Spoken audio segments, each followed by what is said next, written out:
And finally today, prison officials in California said Charles Manson is still alive, but they won't comment on reports the 83-year-old is in the hospital on his deathbed. Clearly, people are still interested in Manson and the mass killing spree the so-called Manson family undertook in 1969.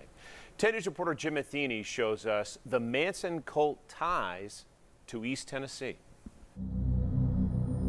Charles Manson, one of America's most notorious convicted killers, never actually killed anyone himself.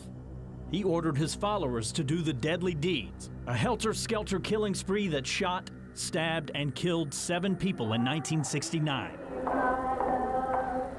And in the so-called Manson family, Bruce Davis was part of his flock. But before he got caught up in a cult, Davis was a young boy in East Tennessee. His dad worked as a welder at the TVA fossil plant in Kingston, and Bruce was a clean-cut student at Roane County High School, where he graduated in 1961. Then Davis went to the University of Tennessee, but eventually dropped out of college and drifted to California. And just a few years later, he was a full-fledged member of the Manson family. But why did they kill and write words on the walls with blood?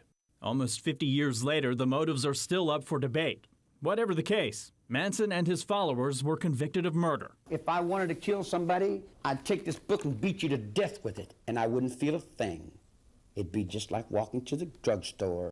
While Manson's notorious image has grown behind bars, Bruce Davis has lived quietly since his conviction on 2 counts of first-degree murder.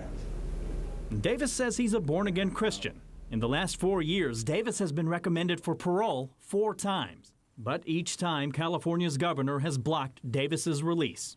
So for now, Davis remains behind bars and remains a mysterious footnote of how a clean-cut kid from Roane County became involved in one of the infamous killing sprees in American history. For WBIR 10 News, I'm Jim Matheny.